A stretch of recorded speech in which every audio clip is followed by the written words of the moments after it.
Hello and welcome to 50 Words for Murder, the podcast where we delve behind the headlines. I'm your host, Justin, and today I have a very special guest with me, Lori S. Murray, who is a very good friend of mine on TikTok. She's known as LawyerLori. If you don't follow her, you absolutely should because you're missing out on some great content. And today we're going to be talking about one of the most famous, if not the most famous trial of South Carolina, which is Alex Murdaugh and the Murdaugh murders. Lori is an expert on this. I would say she might disagree with me, but I would say that she is. She was on court TV multiple times for it. She is a real attorney out of Columbia, South Carolina, and I will let you say anything else that you want to the listeners. No, that's it. It's good. We did a lot. We followed the Murdaugh case from the very beginning. So I don't know if anybody's actually an expert in it, but I feel like I know a lot about the case. We've done a lot of analysis of the case since the very beginning. So yeah, we can chat about it.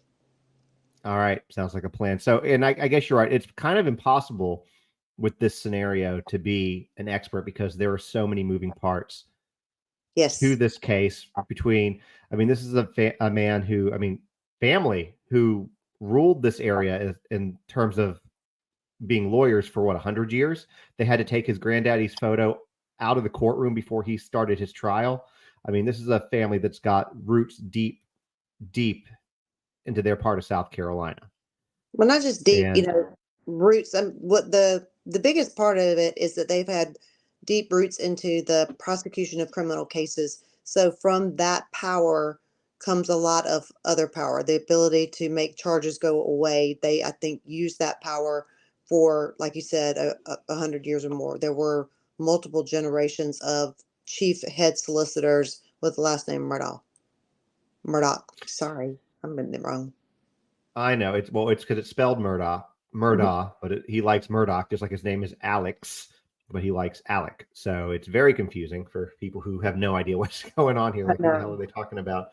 So this has so many moving parts. It's almost hard to know where to start. I mean, this is a man who has now been tried and convicted of murdering both his wife and son, and we'll talk about that because there's some controversy, about that ruling and the possibility of a new trial. And I know that you have some theories on it, which I'm excited to hear about and talk about with you. I'm going to be Then in trouble. there, you're not going to be in trouble, not at all. No, here's the thing: I have my theories and my thoughts on it too, but I'll be very candid. I came into Murdaugh late in the game, and you're from that area. You know a lot of the players that are involved in this whole debacle or whatever you want to call it. Um, you have argued very good points on your theory, and we're just, that's what this is about. We can talk about it openly, and no, you're not going to be you're not going to be in trouble. But Oh, no, I don't get how in far? trouble with you, but there are a lot of people out there that are very staunch. He's guilty. People, he did this. He's guilty. There's no excuse. There's no rationale. There's no hearing any other side, any other theory. That is just he did this. So I'm not saying that I would get in trouble with you, but good Lord, Gotcha. the folks on the Twitter, they'll come after me. Well, that's what happens when you're on social media. But here's the thing. Uh, I'm convinced he was involved, but I'm not entirely convinced that he pulled the trigger. I'm convinced he knows more than he let on, but I don't know if he actually pulled the trigger. And so people can be unconvinced or convinced whatever way they want to. We're going to look at what we have. And, at the end of the day, he has been officially convicted. That's what the law has decided, a jury of his peers, um, which I guess we could argue given the circumstances of the area. But again, we'll talk about that. So it's with this, there's a lot of bodies associated with this family. There's just a lot of things associated with this family. I don't even know where to start. Who was the first one to die? Was that the housekeeper? Yes, the housekeeper was the first to die. All right, so maybe we start there. Okay. Now he was not convicted of murder for I'm trying to the housekeeper. remember whether I'm not sure. Actually, Stephen Smith may have been the first. I don't know the dates on him, honestly. So we can start with the housekeeper, but I am not. I'm not sure which one was actually first. Well, let's see. Gloria Satterfield died. We're going to look it up while we're here. That's the nice thing about this. Um, Let's take a look. Okay. Let's see where she died. She died February 2nd, 2018. Okay, she was the housekeeper. And Stephen Smith, in 2015. So he would be the first. Yeah. So let's start there. So Stephen Smith is technically unsolved. But when doing the investigation, Buster Murdaugh's name came up a lot, is my understanding. SLED, which is the South Carolina, what is it? Is SLED South Carolina Law Enforcement Division? Okay. So that's basically like, depending on what state you are, it's basically their Bureau of Investigation. Like I have in Tennessee, we have the TBI, Georgia has GBI. So their SLED is basically their version of that. This state police. State police, yeah. So basically, he was killed on July 8th, 2015, and his death was deemed as a hit and run in an initial incident report by the medical examiner's office. The report cited the cause of death as being blunt head trauma sustained by being hit by a vehicle.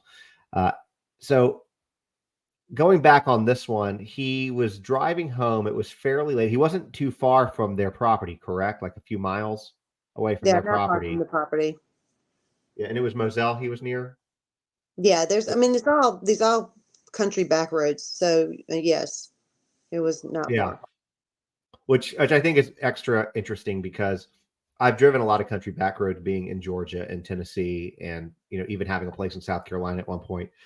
And you can be pretty far between places on those types of roads. So being only a few miles, I think, says something.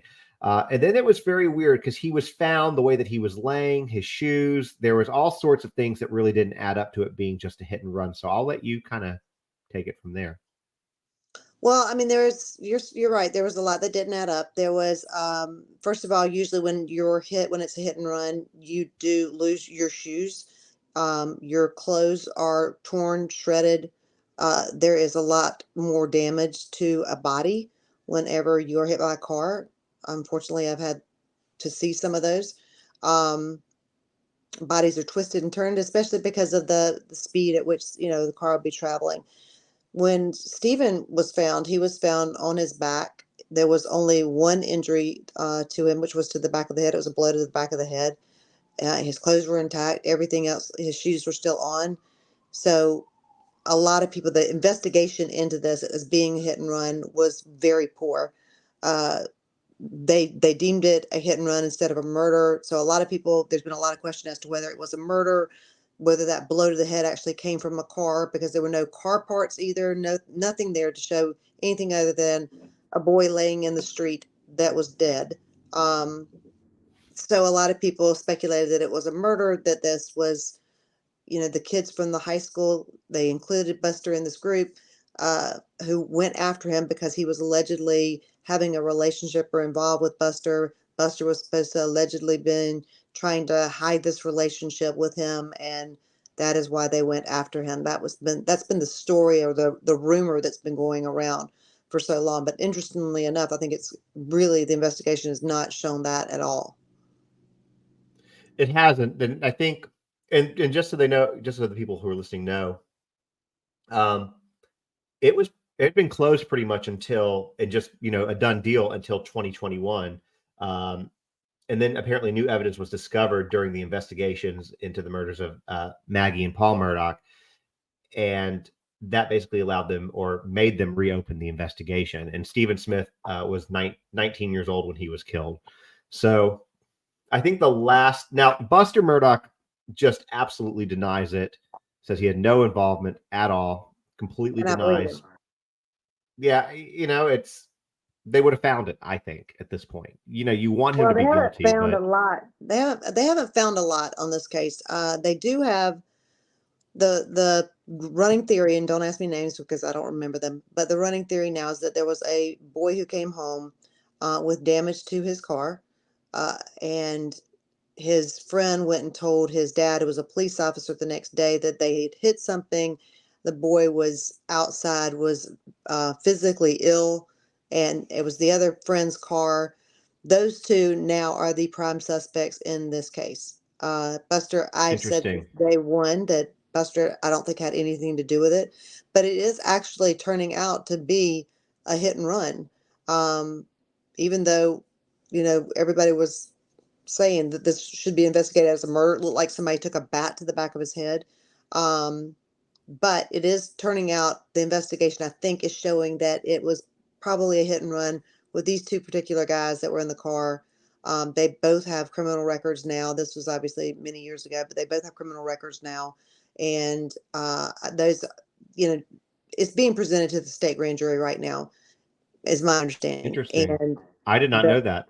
yeah, that's been, they've been presenting evidence to the state grand jury for quite some time now, or at least on and off for a period of, I would say, over a month, if you believe whatever they say, or the rumors anyway, because the grand jury proceedings are secret, so we don't really know. But nothing has come out. No rumors have leaked about anything with Buster. Everything has pointed to these two other guys, these two other high school kids at the time. Okay, so it sounds like Buster, even though Buster's name's been brought up, this death probably has absolutely nothing to do with the Murdaughs at all. Right. Based on what we know at this time. That is, that is my understanding. A lot of people also believe that Paul Murdaugh said he knew that this is a running theory on the cause of the murder of Maggie and Paul, that Paul was going to trade the information on who actually killed Stephen Smith to get out of his boating, under the influence that killed Mallory, to help him with that. And that is why he was killed. So that is one theory that has moved forward. But, yeah, that would be the only involvement of the Murdaughs in this case. It was, if you believe that theory. So with that said, now let's go on to the next body, which is Gloria Satterfield. Yeah. So fortunately for them, Stephen Smith is looking like it's going to come out as no involvement. So that's good. But this one's different. Gloria Satterfield, there was involvement. And I think what was the original story was that she was coming up. And I think that when Maggie Murdaugh, Alec's wife, I think called the police, the initial story that was told to the police was that she was coming up the steps. The dogs jumped on her, tripped her. She fell, hit the back of her head, and died. It's been a while, but is that basically the gist of it? Yes, that is the gist of it. But she was leaving, I think. She Okay. and the dogs tripped her up. And I will say that even Gloria Satterfield's attorney doesn't believe that the Murdaughs had anything to do with her death. Gloria Satterfield was having conversations, like she was in the hospital for several days, and during those several days that she was alive, she never once blamed the Murdaughs for that. So the change in the story has come as part of Alec's federal court guilty pleas or trials. He's come in and stated that that the dogs didn't have anything to do with it, that she just tripped and fell, and that would negate the policy payout that the insurance company paid. So they're suing him. Let me go back. The insurance company paid out on Gloria Satterfield's Gloria Satterfield's death, and then they turned around and sued Alec for stealing the money and for the payout. And Alec said, well, it should have never been paid in the first place because we didn't do anything wrong. It wasn't the dogs. So I think that there's something going on with exactly how she died. But either way, there was, nothing nefarious. There was no murder there or anything. It truly was an accident. It's just whether the Murdaughs were negligent in causing her death and whether the homeowners policy should have paid out. Well, let's talk about that real quick, because the way it's been told by the media and the way I understand, and of course, correct me here if I'm wrong, is that what happened is she passed away, and Alec told Gloria's two sons, hey, why don't you sue me? I have good insurance. That way you guys can get a better payout for Gloria. And so they agreed to do it. And Alec recommended a friend of his to represent them. They got the money. It was awarded through the settlement or whatever they did. And Alec and his friend, basically Alec had set up a shell corporation to move the money that they got from that into it, which was, do you know how much it was off the top of your head? I believe it was close to $400,000. I'm not That sounds exactly right. sure of the right number. Okay. I think that's the Okay. number I heard that the insurance company was trying to get back from him, but I know that these kids have gotten more than that um, since then. So, well, I know that at the time though, so he took the money, the 400,000. We'll call it 400,000, give or take. So Mhm. they'll correct us if we're wrong. That's what they'll do.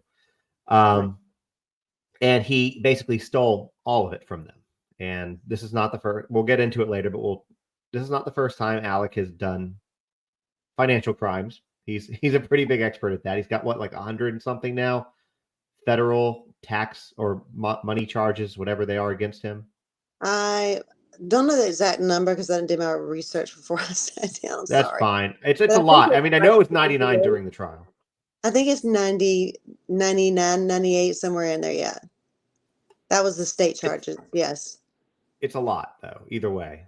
But what he Um, did was they took this money. So Corey Fleming is the friend of his that he had handled the case, and he had Corey put it in an account to Forge Consulting.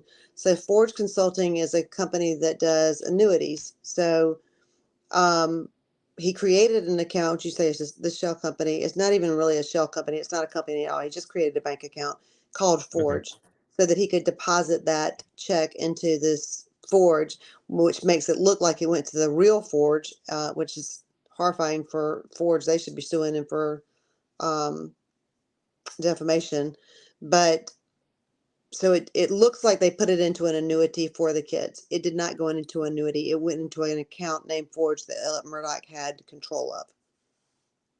And they ultimately ended up losing the trailer that they lived in a trailer, which they ended up losing that. And the thing is, trailers aren't overly expensive. Even if he'd stole all the money, he could have at least given enough, in my opinion, to at least let them keep their home. But yeah, so Alec, well, it came out recently, and he said, I can't remember what he said, but did he say that basically that Maggie pushed her or something like that? No, Because no, no. I can't remember what the story was because it was well, you know what it was. I'll let you. So I Well, I have mean, you here, Lori. we're going on memory too because it's been a long time since I've looked at this part of it. But I believe that and I'm being told that she was going into work. So he said that the dogs tripped her. That would make him liable because they were his dogs. Um, but I think now he's saying that she just fell, and that is not so much the negligence on the homeowner. It's just, hey, she tripped and fell. She was on her way to work. She should have been limited to workers' comp, or not even workers' comp really, because he didn't have enough employees for that. But the liability for the homeowner's policy would not have kicked in because the dogs didn't cause her to fall. Gotcha. Do you The rumor, and so back when this all first started, that was everybody, when everybody was talking about the Gloria Satterfield case at the very beginning of it, the rumor was that Paul pushed her. And then you learned that she was like a second mom to Paul. So Paul was very close to her and would never have done that. Either way, I think it was a tragic accident. And um, I don't think there's anything nefarious going on with how she died. I think that the difference is whether the insurance company should have paid because of her death or not. Did she fall because the dogs tripped her up, or did she fall tripping over her own feet? well, either way, he still had the sons, sue him, and he still stole that Mhm. money, regardless of how that is. But I'm glad you brought this up, and I'm going to stir the pot a little bit here, so you can roll your eyes at me on this next part. And that's totally fine. We're friends, so I'm okay with it. You've heard the 911 call for Mhm. Gloria Satterfield. I've heard the 911 call for Gloria Satterfield. And normally I would play it here, but I don't have it pulled up, and it is kind of lengthy. But so maybe I can add it somewhere in or whatever. I'll figure that out. But in fact, you know what I will do? I will add it in right here, and then we'll basically talk about it after. So that's what we're gonna do. Okay. Um, that's what we'll do. But basically, you and I have both heard it, and to me, it was Paul making that call for the most part. I think Maggie was at the beginning, right? I'm going back on memory. It's been a while for this, but neither one of them sounded overly upset. In fact, if anything, they sounded annoyed, in my opinion, with the 911 operator trying to keep them on. I think they were annoyed because they wanted somebody there to help her. Um, but she was bleeding out of her ear, and they were concerned about her. But so I don't judge that reaction as, I don't agree with your analysis of it. I think that they were Okay. very concerned about her. I think she was still moaning and moving, probably didn't consider the fact that she was going to die from this head injury. That's not the first place that I would jump to, as you know, if somebody fell in my front yard. Um, so I think that they were upset, but they were more annoyed because the 911 caller or the 911 operator wouldn't let them off the phone, which is what they're trying to do, keep them on the phone so they can keep the EMTs or whoever's on their way updated as to the current situation. But I think that they were annoyed that they had to sit there on the phone with them instead of tending to her. They had to keep answering these questions. They had to keep, telling them what was going on. I think that they were just But annoyed. there were two of them there, and my understanding is Maggie was still nobody was tending to her at all, even though there were two of them there. You can't tend to somebody with a head injury. She's unconscious. No, you could go stand with her though, sit with her. But I think they were. They were standing. I mean, they were calling I from cell phones right outside with her. I'll have to go back and look that up because maybe They I'm were, wrong, but my impression was that nobody was there. That they were both calling from inside the house because they were on the no, because landline. they asked, the 911 operator asked if she was talking, and Maggie said no, she's making noises more like she's moaning. So Okay. they were outside with her. All right. So now let's talk about death number three. um, this one Four, is, 3 and 4, huh? 3 and 4. Three. I was going to go to Mallory Beach. Oh, okay. Sorry, forgot about that one. Sorry. Yeah, yeah. Okay. I know so many dead people, I know. connected to this family. It's hard to keep up with all of them. So, you know what? I'll let you take this one if you want. If you want it. Well, this is a sad case. They were all at a party, a group of teenagers at a party. There's footage of Paul buying alcohol using Buster's ID. They went to a party where they drank. They got in their boat to go home from the party. They drove the boat there. They drove the boat back. Not unusual in this neck of the woods. And Paul went to a bar in downtown Beaufort, said he wanted to have a couple of shots. Some of them were annoyed. Some of them were definitely ready to go home. At the end, I think Paul and one other kid, which is Tanner, I think, went inside. I could be wrong on that one. But went inside and had shots. There's video of them sitting at the bar. Um, and one of the things they say about Paul is that whenever he's drunk, he becomes a different person. And he does something funky with his hands, and you can see him walking, the last video of them, prior to the accidents, them walking down the boardwalk to get back on the boat, and he's doing the funky things with his hands. So it's a sign, his tell that he is past the point of return. He is he's become his alter ego. And they get back on the boat. They're immediately fighting over him driving and him having control over the boat. He's had too much to drink. They're asking to let other people drive, and he's fighting with his girlfriend at the time. He spit on his girlfriend at the time. Um, they're fighting over control of the boat, and at the end, he started saying, "It's my boat." That one of the other things his alter ego does is take off his clothes. He's shedding clothes, and he puts the throttle down and starts going way too fast and hit a pylon at a bridge, and everybody is in the water. Um, Everybody came up except for Mallory. Yeah, and didn't as soon as she died, his family showed up and basically started kind of trying to take like Paul's family, the Murdaughs basically showed up, kind of trying to take control of the situation almost immediately. I think it was yeah, that night his The, family did come up, the and grandfather. I think that's who he called. When he gets in Yeah. trouble, that's who he called. That's who instead of calling his dad, he would always call his grandfather. Um, so he was called, and but even the next day when Mallory's mom is standing out there looking for her daughter, and they hadn't found her body yet, the Murdaughs are out there pulling the boat out of the water. Alec and his father showed up at the hospital and tried to control the scene there, tried to make sure to pin it on Connor Cook, I think is his name, not Tanner. Connor is his name. They tried to pin the driving of the boat on Connor. And it was a story that they literally, could have gotten away with. But for the other witnesses and the other people on the boat coming forward, it was definitely Paul that was driving that boat. And then the other thing is the investigation that our DNR, South Carolina Department of National Resources, did was very lacking in that case. There were no field sobriety tests given to Paul. I mean, it's obviously clear that there's alcohol involved. It's obviously clear that he's intoxicated. No field sobriety tests were given him. I don't believe they gave him a blood alcohol test at the hospital, but you see there's video of Alec walking around each room, going in each room, and there's, I think, documentary footage from these kids saying Alec was walking in and telling them just be quiet, they'd handle everything. And well, with Mallory too, so she wasn't found right away. It was 8 days later, I believe, 2 volunteers, I'm looking at it right now, found her about 5 miles down the river from where the crash was. And according to the coroner's office, officially, she died from drowning and blunt force trauma. And as you mentioned, a lot of these kids were in the hospital.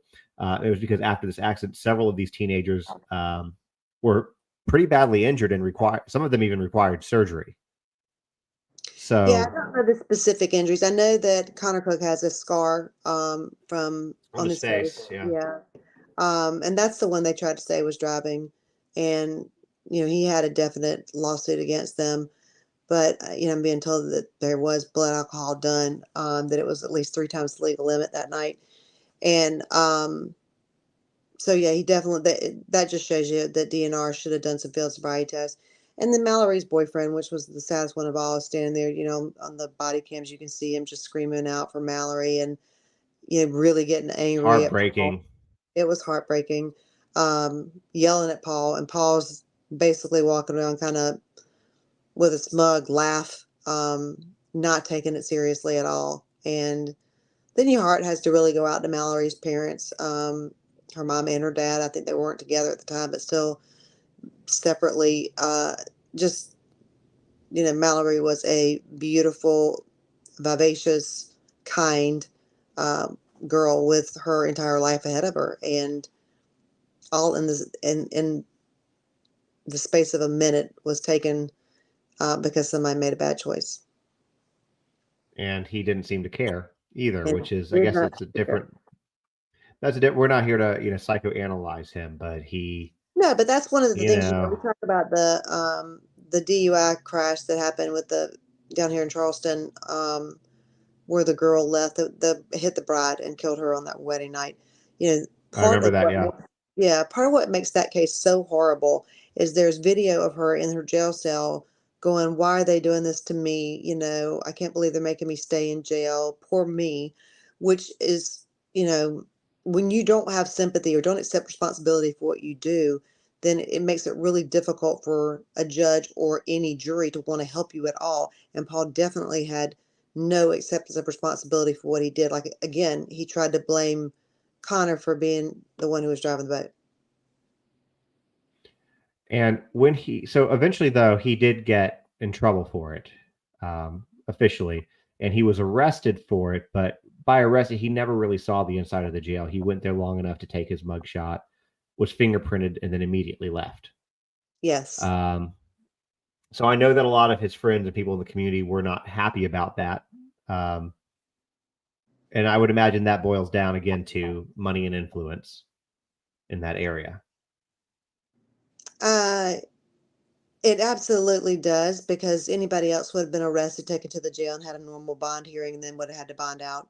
Paul was taken to the court and had a bond hearing at the court, and then went down and paid his bond, or probably had a personal recognizance bond, and didn't have to pay anything at all. So all he had to do was the processing in. Yeah, just show up, basically, get your picture taken, and leave. Right. So now let's talk about, that was body number 3. So now let's talk about bodies 4 and 5. So I'm not laughing. It's not funny. The death of somebody is not funny, but it's just the average family doesn't have this many people with their names coming up in the death of others, But this family seems to, and we can talk about, I think, because I don't want to just like, leave Mallory's situation on the table. I think we're going to come talk about it, or I think it's going to play a part in what we're going to talk about here.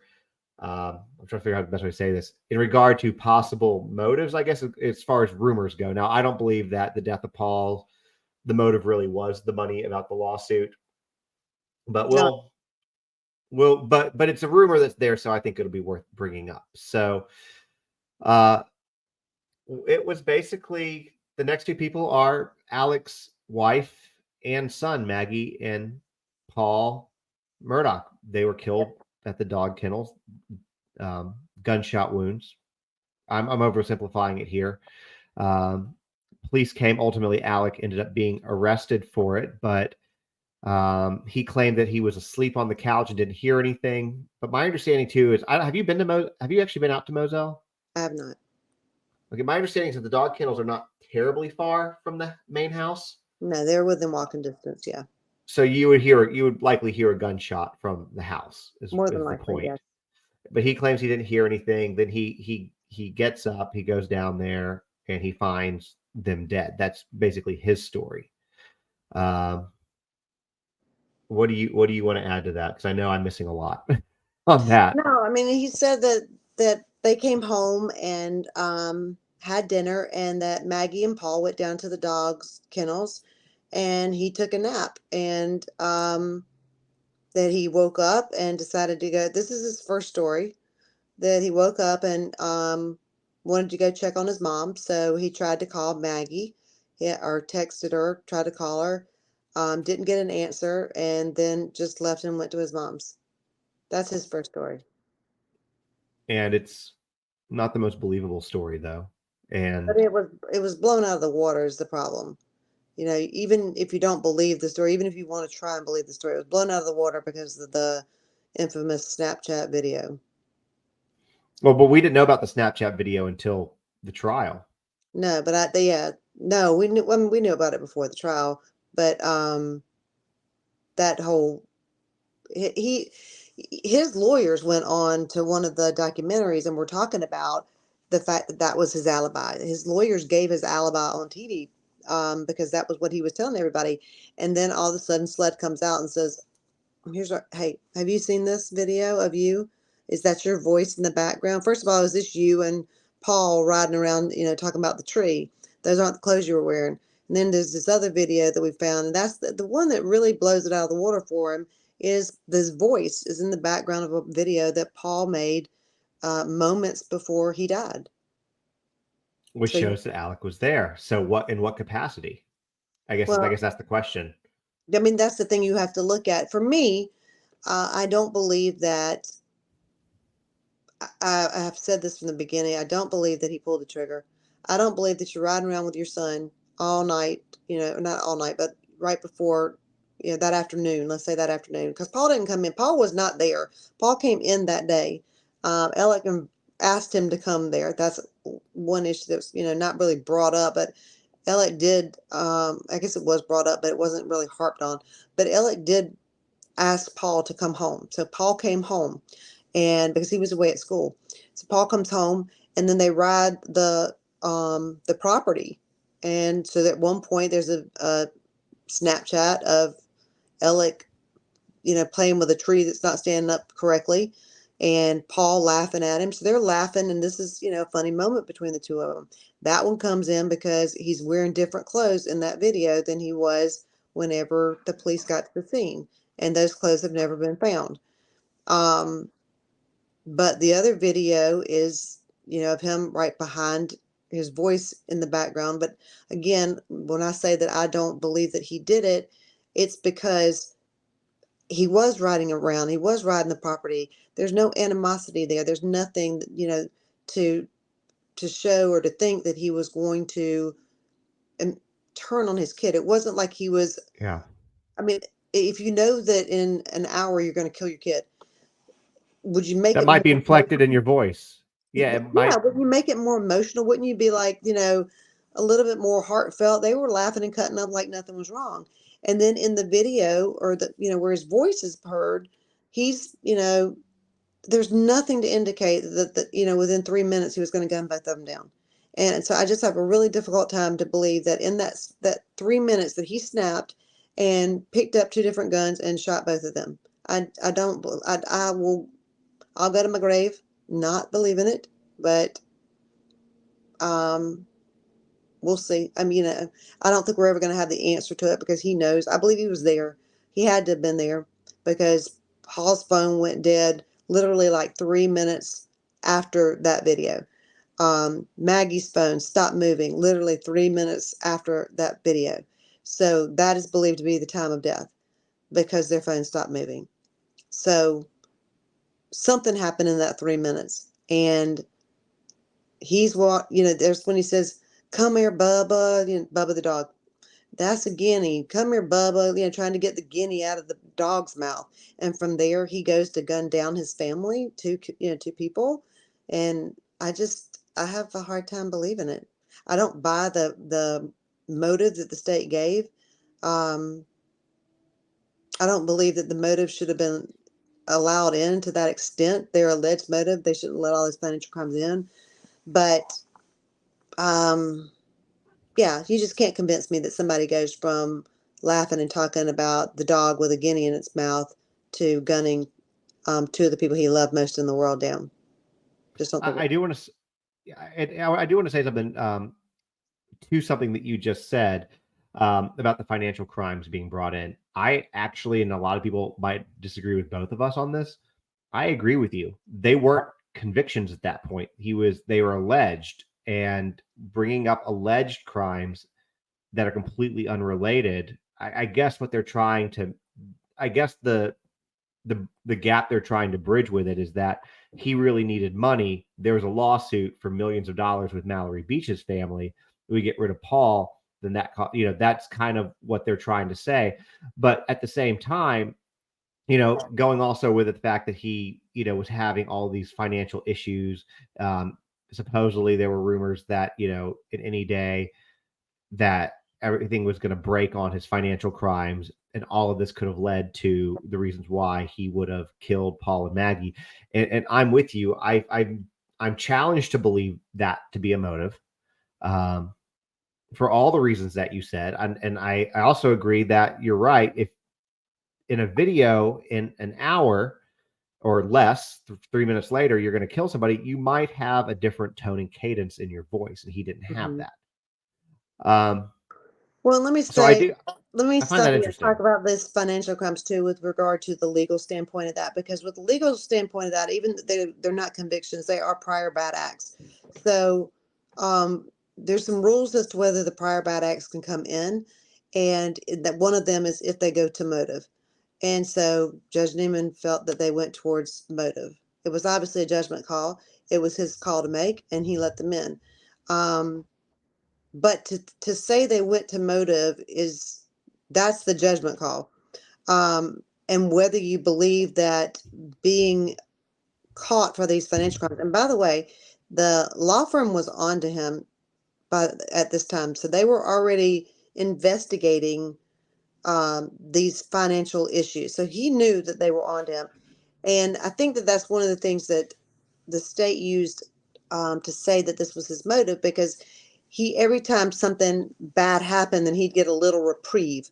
So like his dad is sick, and his dad is in the hospital, and they get off his back for a minute. And by they, I mean the boating case gets put off for a minute. He doesn't have to put his financial records in as part of the request for production. He doesn't have to turn those over. So it buys him a little time. But he's never, as an attorney who answers depositions, and which he did, he knows that he's never going to fully get away from it, because they're always going to not just check the balances, they're going to check his bank records from, for a period of time. So he's never getting away from them. Killing Maggie and Paul for that reason makes no sense to me, No, it because doesn't you're for not me. going to get away from it. And also, the law firm's already on to you, so you're going to be. She's, remember, what is her name? Jeannie Seckinger.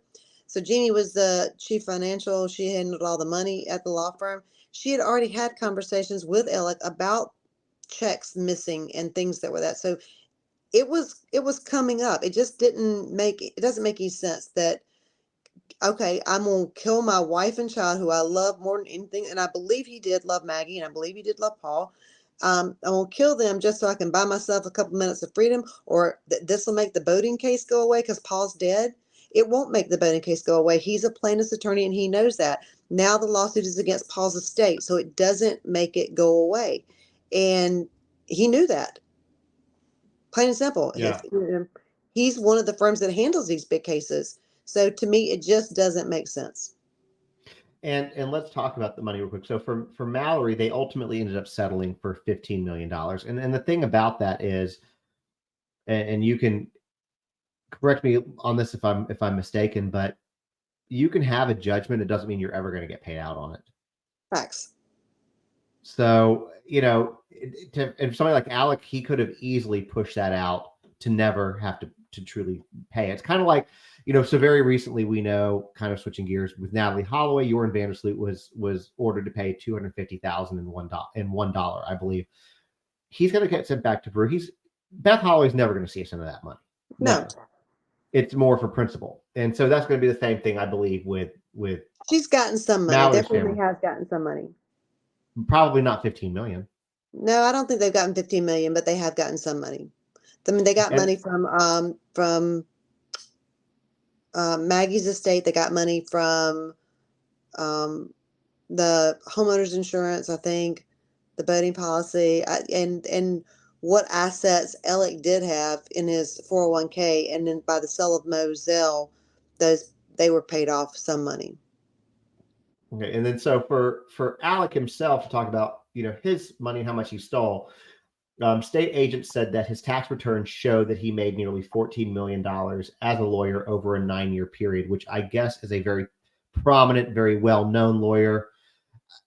That doesn't seem completely unreasonable, maybe a little bit more unreasonable in a smaller town when you're probably the bulk of the wealth, your family's the bulk of the wealth in that town, maybe. But then there's also, they found he stole nearly $7 million from his law firm at the same time. Crazy. So crazy money. It's a lot. It's a shit ton of money. Yeah, it's a shit ton of money. And in that part of the world, like for some people who's like, okay, well, you're looking at it from like, I don't know, Los Angeles, for example, $14 million, $21 million might not be. I mean, it is a lot of money, but in low country South Carolina, that is extreme wealth. Extreme wealth. And they all, that entire firm, they all do very well for themselves, but because they don't just handle regular accident cases, they handle tragic, horrifying train wrecks and juries in that county. I mean, they built their reputation. They sponsored little leagues. They put their name on everything, so they were very well known, and so the juries liked them, and juries were giving them big money. So they made a lot of money. Every one of those lawyers did. And houses in like Moselle selling for 2.9 million was what it sold for at auction. I don't know. I say auction. When it went up for sale the first time, it was 2.9 is what I think they sold it for. Or 2.6. Might have been 2.6. But either way, that house is not worth 2.6, and now it's up for sale again for 1.9. Actually, I looked it up. It sold for $3.9 million. No, that was the listing price. No, that was that. Never mind. Sorry, it sold. Okay, it says the expansive Murdaugh family estate is back on the market just a few months after it sold for 3.9. Right. However, the 1,700 acres of it. That's wrong. Okay. Yeah, that's on it listed for 3.9. It sold for like 2.6. Okay, and it's 1,700 acres, which is a lot of land. I mean, there's a lot of land. Right, and I broke this down at one point in one of my videos, because when you break it down, the price that was per acre of land after this, when the first set of people bought it, it was a little over $1,000 an acre. So they have sectioned off the house from the rest of the property, and they're trying to sell the house for 1.9, which is 90 something $1,000 an acre. which is for that area is insane, Absolutely insane. but it's got the name attached to it, so But who would want to live in that house? I wouldn't. No, I wouldn't either. So it's interesting to me. I'll be interested to see if they get it. I'll be interested to see how much it sells for. And it's public record, so we'll know. Yeah, and the house isn't even that big. It was like what, 4,000 square feet, 40 something like that, 5,000 somewhere in that neighborhood, which is not a small house. I want to say which 5, is not a small house. Yeah, which is not a small house, but it's not. It's it's not a mansion. It's a large home, and I mean these are people for as much money as they have. They lived, I would say, fairly modest. And he get the house like as part of a deal or something, like a trade. Got the land. Again, he got the land for the trade. Okay. Yeah. He got it for like $1.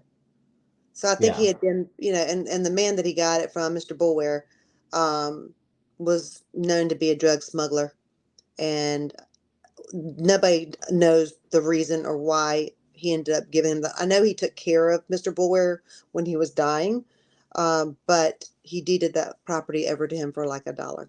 Mm-hmm.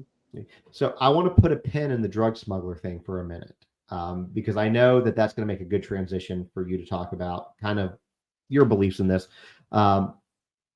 So I know that we're not going to listen to it right now, but we'll again put another pause right here, so that I can play the 911 call, or not the 911 call, the 911 call, that he made when he called, for Alec and Maggie. And then I'll also play probably right after that the interview, which for anybody who's watching it on YouTube, they'll be able to see it too. The interview where he was in the car talking, because to me, that was something that was challenging to believe. Which part? What are your both? The 911 call? The 911 call didn't seem overly sincere. And again, I know it's hard to be judgmental because everybody handles grief and shock differently. I'm just gonna. We're still paused, right? Give me a second. I gotta readjust my knee. Well, we're not paused, but that's okay. I mean, we paused there for the moment, but that's okay. You can still adjust your knee. It's fine. It'll be one of those things. You're fine. Adjust your knee. Adjust away. My knee gets very stiff, and this is the one that needs to be replaced. So I have to move around a bit every now and then. I can probably edit it out, so don't worry about it. Okay. I'm gonna pull that back now. Okay. Oh, I'm gonna lose everybody. Okay, I've got it now, I think. You okay? Yeah. Sorry. So lost it again. No, we're still going. Okay, ready. All right. I'm sorry, Justin. You're fine. Okay. Go. I'm ready. All right. So, no, you're fine. So, we can edit. That's not a big deal. Okay. So, both though, the 911 call to me sounded very insincere, and again, like I said a second ago, it's really hard to judge somebody on the way that they're feeling in a moment of shock and grief. So I'll try to handle that with Kid Club, but to me, it felt like a very insincere 911 phone call. At the same time, then when the police were there and they had him in the car talking, I mean, those tears, to me, the tears seem like crocodile tears. To everybody watching it, they seem like crocodile tears. You can disagree with me. You had the look on your face shows that you might disagree with me. I don't disagree with you at all. I don't at all. Okay. I love to hear you. I think he turned it on. He turned it off. 1 minute, especially if the body cam video from the first responding officer, he was 1 minute he is completely bawling his eyes out, and then he'd be somebody new would walk up and he'd go, "How you doing?"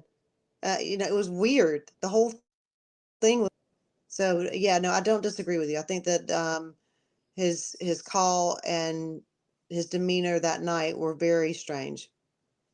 As an attorney, what would you, if you had, I don't want to say heard in court, I'll let you kind of answer this however you want, but like, what would you make of that, of both of those events, if you were, in a situation that you heard those?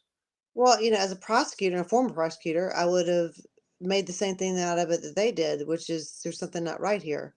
There's, and the first place you always look, and he should have known that, and I think he probably did, is that the first person that is always the suspect is the husband, the spouse, whatever it is. 100%. But so I think I made out of it just what everybody else did. Something's not right. Something's up. He was immediately a suspect after And that night. why? Okay, so then why do you believe that he chose to put on an act, a dog and pony show? I mean, he's denied his involvement since the very beginning and since that very night. And he got caught in a lie. And if he didn't get caught in that lie by the Snapchat video, we'd still be hearing the same lie. But he got caught in it. Now, why did he lie? That's the question. The question is, you come down to, did he do it or did he not? Yeah, and I know that I'm trying to set you up on this one, but like, yeah, what's your theory on it? Why do you think that, what would be his reason? The truth will set you free. He's a lawyer. He knows that, a good police force, good attorneys could easily pick apart a lie. What would be the reason for him to lie if he wasn't involved? Well, this is why, I say that this is why I think the cartel theory makes more sense than the boating crash theory. Because Well, if the tell them boating what crash, well, tell them what the cartel theory is too. When after you can do the boating crash thing first, but tell people who don't know what it is when you get there. when I say the cartel theory, Yeah. okay. Well, first let me say that, a lot of people think that that Paul knew who killed Stephen Smith, and that he was going to trade that information to assist him and in his case, and that he got whacked, for a better term, or for lack of a better term, he got whacked because of his threats to give out that information.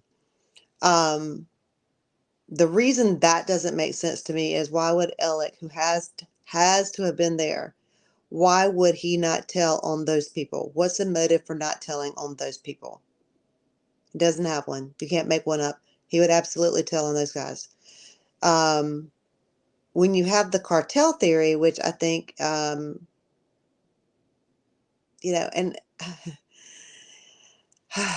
I get in so much trouble because everybody's like, he did it. He Well, did hold it. on. Okay, Well, hold go on. ahead.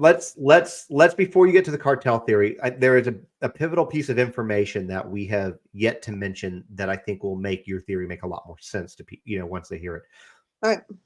Let's talk about the runway and the drugs, and I'll let you take that, then you can lead it into the cartel theory, because we Well, I haven't mean, talked about the runway or drugs at all. well, the runway was there. You had runway on the property. I don't know how in use it was, but it was there. They had a hangar there, but in the hangar there were those farming equipment. So there wasn't a plane, but there was a runway that people could land. And you're in the middle of nowhere, so that's one thing. Um, what was the other one you asked me about? The plane and the what? The drugs. He Oh, had a the drugs very in general. expensive drug habit. He had a very expensive drug habit, but I think that the amount of money that he was spending, he was buying his drugs through Curtis or cousin Eddie, um, and the amount of money that he was spending on these drugs was not an amount that could be sustained for personal use. He's It was buying, obscene. it was an obscene amount of drugs. So, in my opinion, he was selling drugs. Not you. I mean, not. He probably was using them too, but not to this extent. Um, so if he's using drugs and selling them, then you got a whole different route to go down. And this route is too hard to prove. So it's a whole lot easier to say this is financial in nature and he just wanted a break from this Mallory Beach case than to come in and say, hey, we think there's some really bad people involved here, because he's not talking, he's not telling. Um, you know,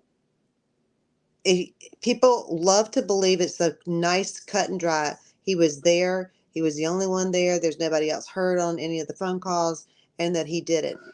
And maybe that's true. That very well may be true. Maybe he did. I don't believe it because of the demeanor of the call. I don't believe it because I think he loved his family, in the way that any psychopath can love their family. But um, you know, There. I think Paul was the apple of his eye. Like, I mean, it was really, Buster was closer to Maggie and Paul was closer to Alex. So I think that you have to come, in my mind, I have to come up with something else that happened. And I'm not the only one that thinks this. We were on Court TV talking about this cartel theory because I brought it up. There was an FBI agent on there. Eric Bland was on there, and Eric Bland represented Gloria Satterfield and has a Cup of Justice podcast. I was on there. I don't remember who the other guest was, if there was another guest.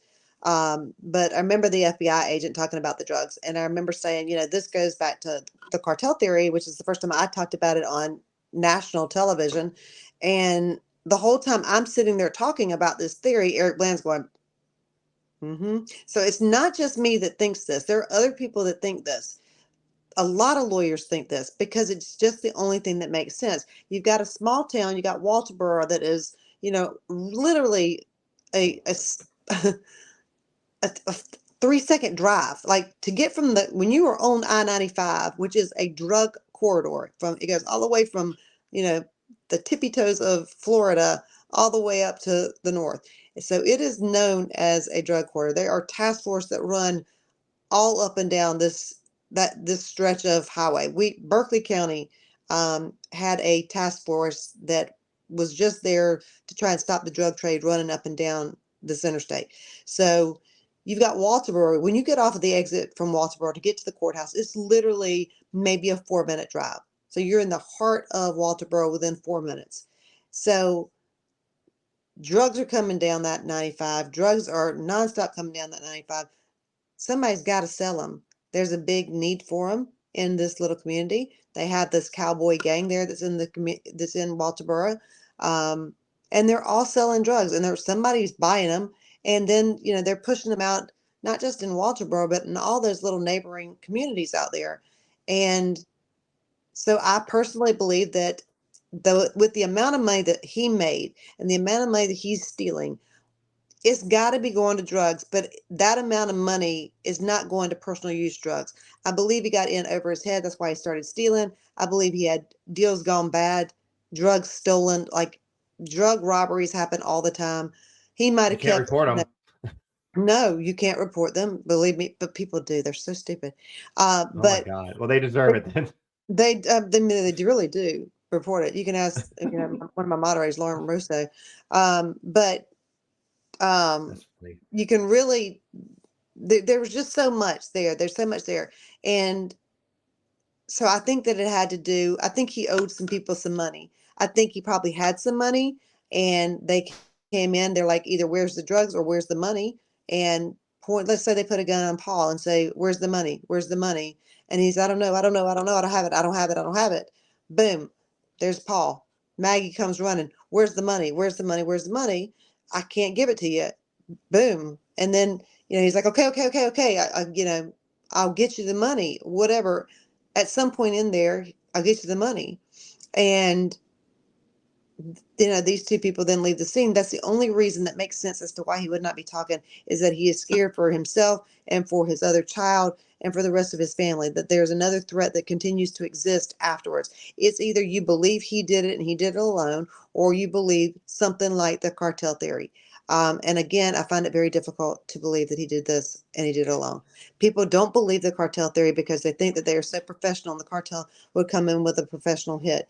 But, and this, somebody has something to say about everything. I don't believe that necessarily the people from the cartel are in every single town. I don't believe that there are hitmen in every single town. They deal with the cowboys. The cowboys are not the most professional of gangs. They might be ones that would not take their own guns. They might be ones that would walk out there, grab what is sitting nearby and use it. And that makes sense to me. It just does. Maybe they left the guns there and Alec disposed of them. That's entirely possible. But maybe they walked out there looking for the money. Didn't, Alex, panicked. I don't have it. I don't have it. They grab whatever is closest.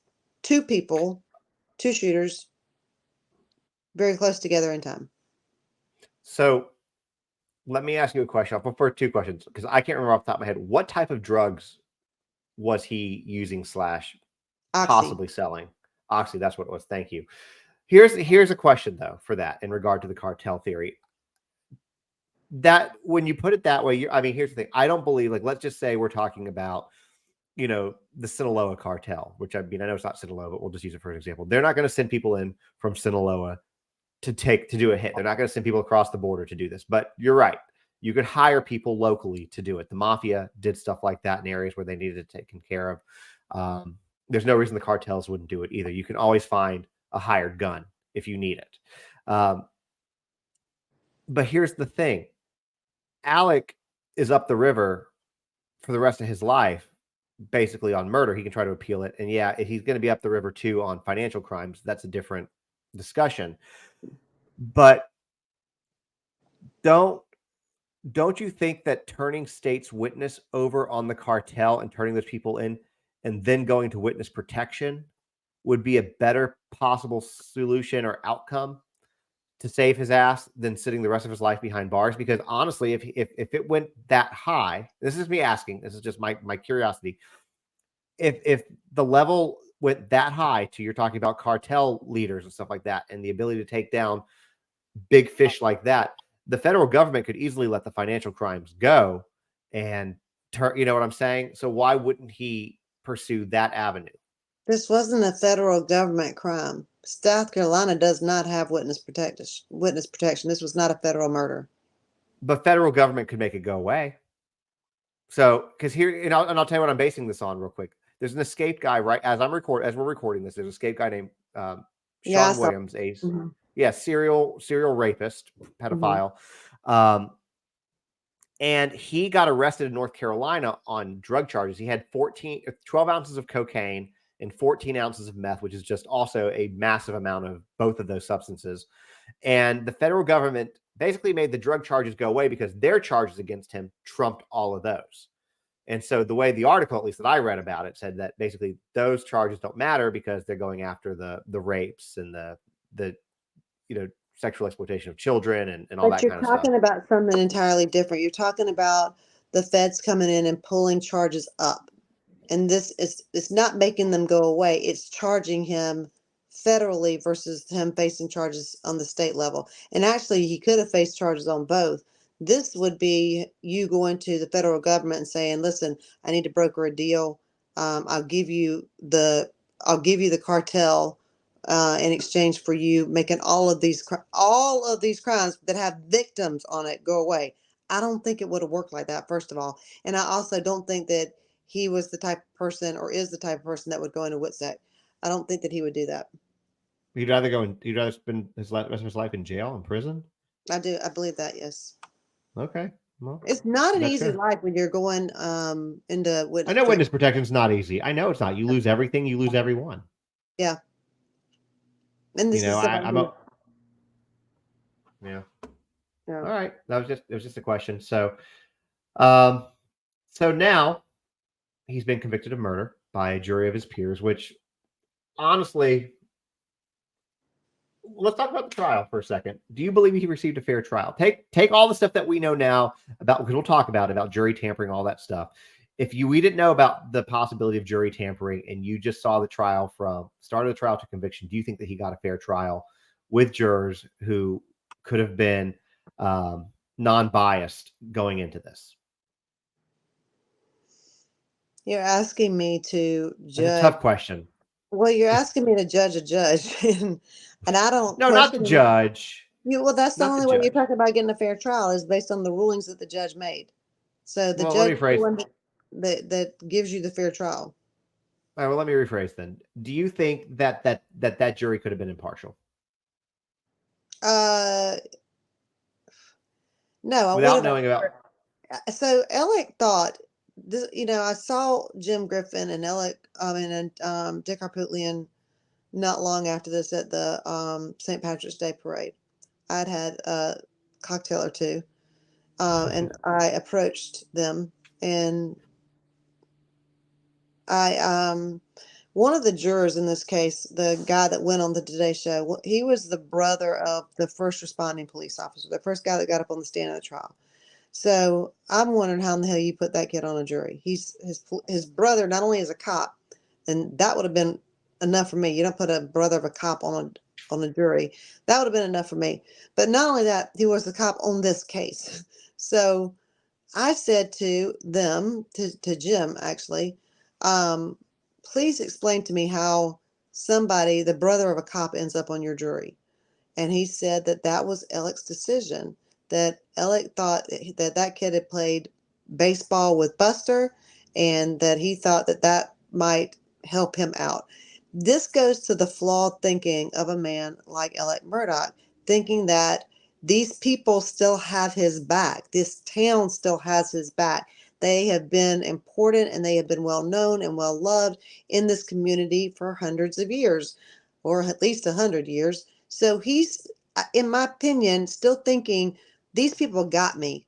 So whether Dick Harpootlian and Jim Griffin advised him to, change venue, I think they probably did, but I think he probably vetoed that decision, just like he vetoed them knocking that kid off the jury. So, do I think it was he going to get a fair trial there? No. Did he think he was going to get a better than fair trial there? Yes. He thought he was going to get the handshake deal, and he didn't get it. That makes sense to me.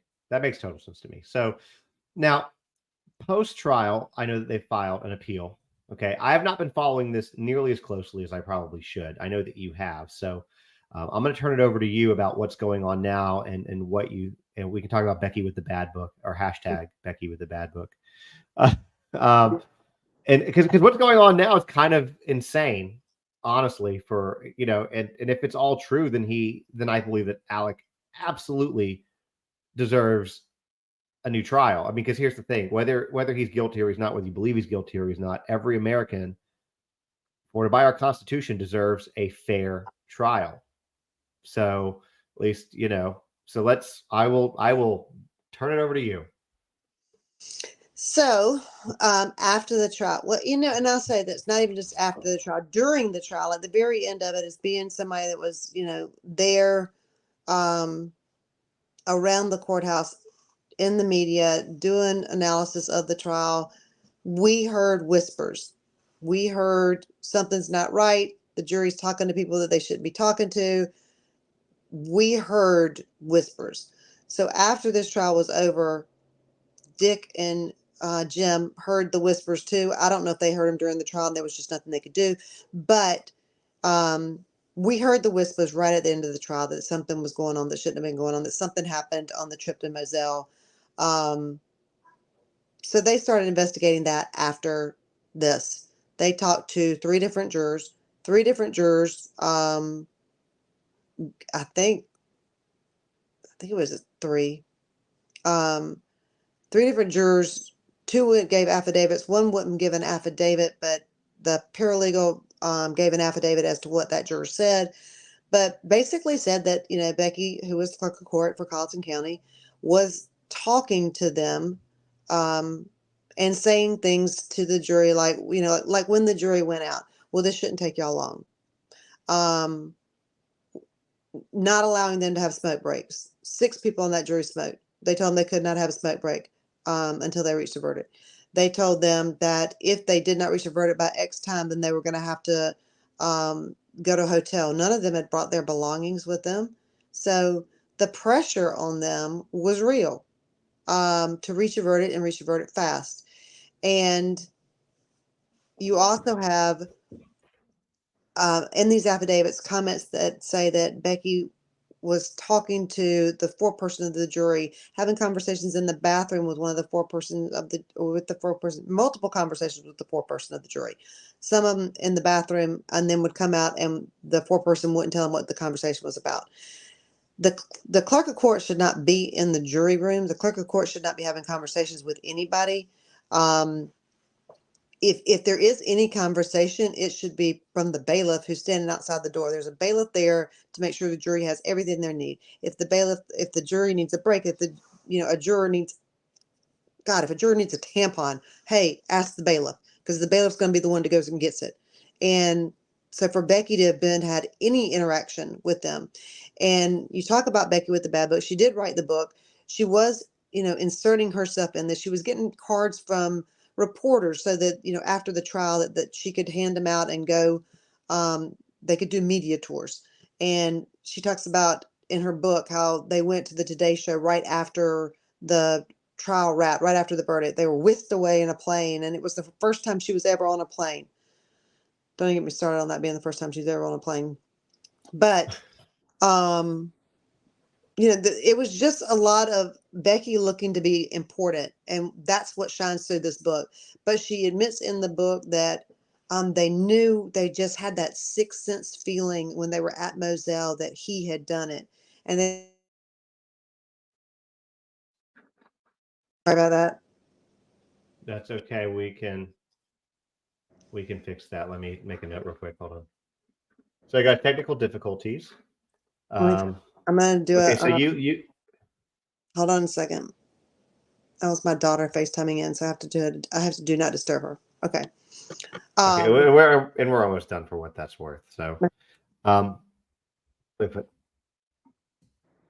okay, so let's take it from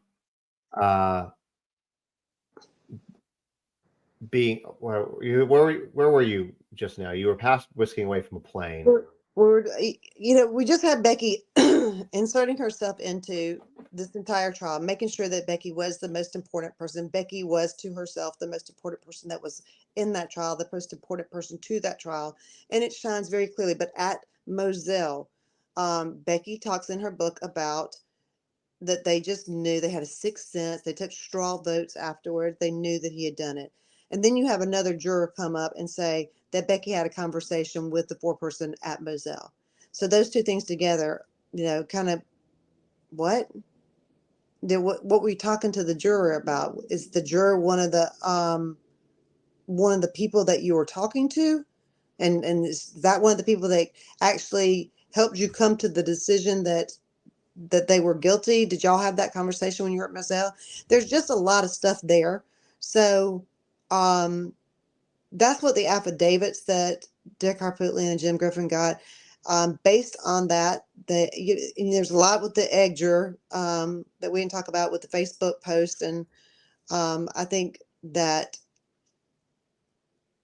the egg juror, the Facebook post in a nutshell is that Becky comes in and says somebody has sent a Facebook post of one of the jurors' ex-husband, and that person said that the juror had said that she didn't think he was guilty, or was talking about whether he was guilty or not. So then Becky tells Judge Newman. Judge Newman says, find the post. Becky says, I can't find the post, but I did find this apology post for that. The dates didn't match up on Becky's story with that. The post she said was from like the Friday before or something. And then the apology was, the post had been removed and in its place an apology, but the apology was dated long before the date that she alleges the post was there. So it didn't, the timing didn't match up. But the biggest problem for Becky is that Becky went and pulled this juror out. Becky was questioning the juror. Becky and Sled asked this juror about this post, and Becky asked her whether she thought he was guilty. And this juror said, she said no. She said, I haven't made up my mind. But it was common knowledge that this was the one juror. Like even us sitting in the gallery, there's the one day I was there, everybody in there said, that's the one juror that he's got on his side right there. And it was common knowledge that the Facebook juror the egg juror was the one that was going to be the holdout if there was to be a holdout. So Becky questioned her, Sled questioned her, Judge Newman questioned her.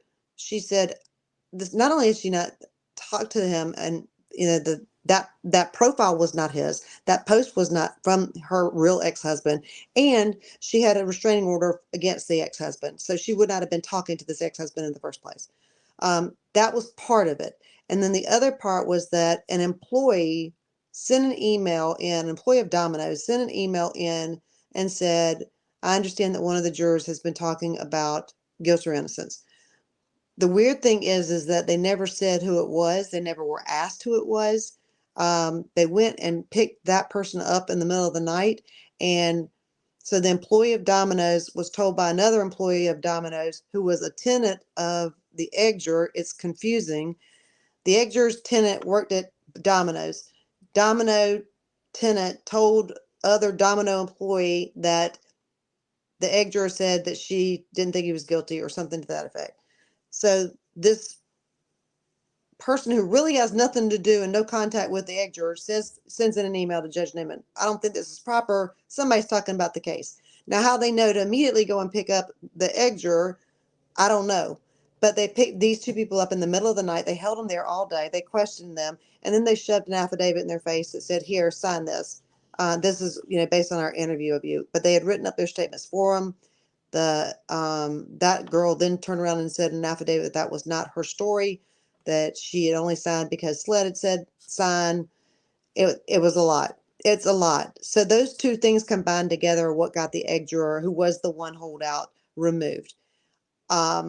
So when the next thing to happen with all those affidavits that they went and picked up, Dick Harputli and Jim Griffin said, "We have a biased jury here. We have some improper contact with the jury.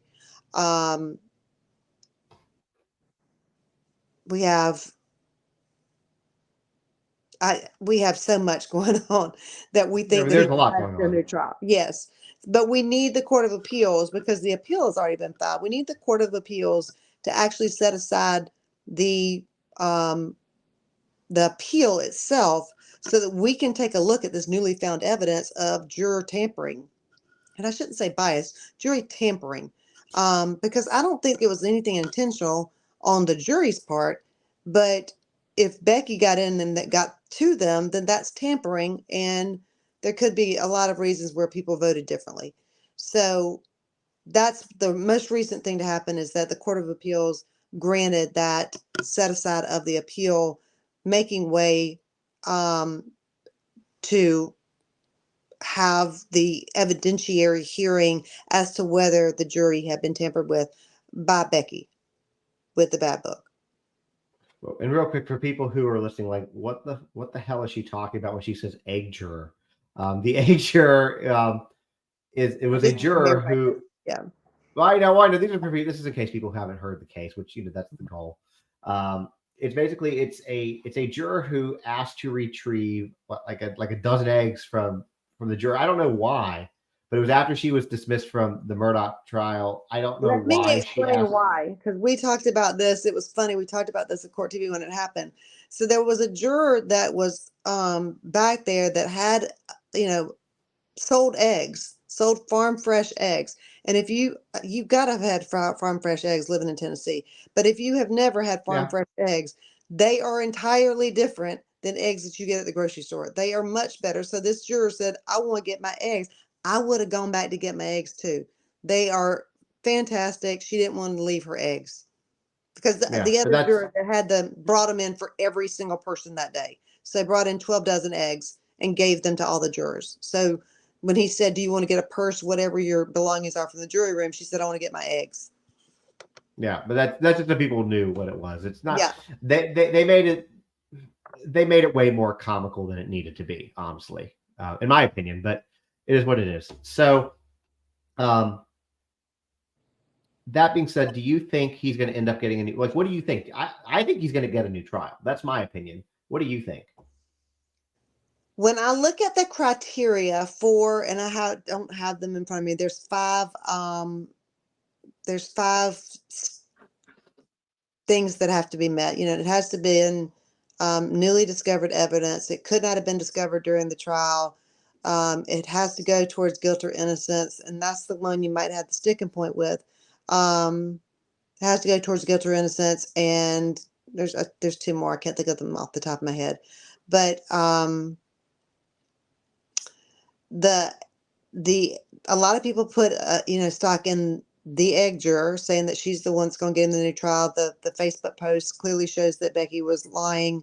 I don't know. I think that whether those criteria are met, whether that 5-prong test is met, is going to be up to a judge, and that's why they're judges and not me. I don't know all of the evidence. I don't know how to apply that evidence, because it does not happen that often that you get requests for new trials based on newly found evidence. This is one of the first ones that I have seen.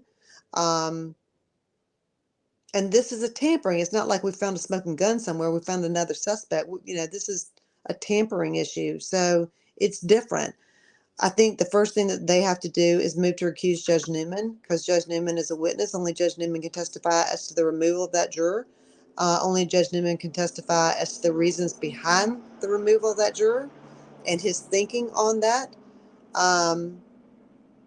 I do know that there are several jurors that will vehemently deny that there was any conversations between Becky and them. But you have to ask yourself again, what's the motivation for that? What's the motivation for the egg juror coming forward? She didn't need fame and fortune. She doesn't want her name put out there. They're using her number. They're not using her name. There's two others that agreed with her, said the same thing. They get nothing out of that. For me, when I look at who would be the one that would be telling the truth, because it's going to pit these jurors against each other. You got three of her saying that never happened, but the ones who got that never happened. If you're not the jury that convicts him, if you're not the juror member that convicted him, then you lose your spot in the history of, hey, we convicted, Alec Murdaugh. I was on that jury. So I think they have a little something to lose versus, maybe they do have something to gain by coming in, but that you would have to assume that literally four people got together and made up the same story. I find that hard to believe. So we'll see. I don't know if he gets a new trial. I think it's difficult. It's a high standard. It just seems like a Sixth Amendment violation, though. I mean, maybe I'm not a lawyer. It's definitely not a constitutional lawyer, but like, I mean, it's your right to a fair expert trial, a fair and impartial trial. It's just, the question is whether he got a trial. Would this have affected the jury? And Judge Newman is going to come in and testify as to, you got to get the egg juror to say that she would have probably found him not guilty, or at least had a better chance to look at the evidence. And then you have to get Judge Newman to say that he relieved her based on what Becky told him. So it's a high standard. It's a really high standard. Hard to prove too if Judge Newman doesn't want to go through it too. He could just like, no, she never, Right. So I do think he deserved to have a new trial. I think he deserves to have, I think you deserve in this big of a case to have a trial and a verdict where there are no questions. And I also think that even if this doesn't work, the appeal might. I'm with, to me, this didn't go beyond reasonable doubt.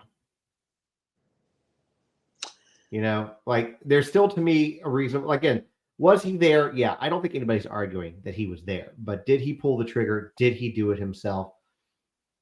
I'm not think about too that being there actually makes him guilty. It's just not the way they proved it. I guess unless he was a victim too by, like let's say the cartel theory holds water, then he's a victim too. After the fact because he didn't tell. Yeah. Well, yeah. So if he's involved with these people and this becomes something that happened as part of his drug deal gone bad, then it's a felony murder. If he doesn't tell who it is and there's somebody else, it's accessory after the fact, and it carries the same thing as the murder itself. So he's guilty of something from that. Absolutely, he's guilty of something. He just don't want to be labeled as the one who killed his wife and child. Yeah, and can't blame him for that. And I think that that's probably a good place to wrap it up. I appreciate you being a guest on this episode. Everybody definitely go follow LawyerLori on TikTok. That is her name.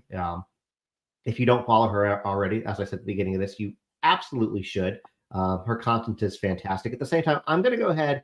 So if you're listening to this on Spotify or watching it on YouTube, for Spotify, I'm going to do a poll. Do you think Alec Murdaugh pulled the trigger on Paul and Maggie? And I'll do a little poll. You guys can answer that. And if you're watching it on YouTube, just drop it in the comments. But Lori, thank you so much for coming on today. I really appreciate it and talking about this case. Thanks for having me. Absolutely.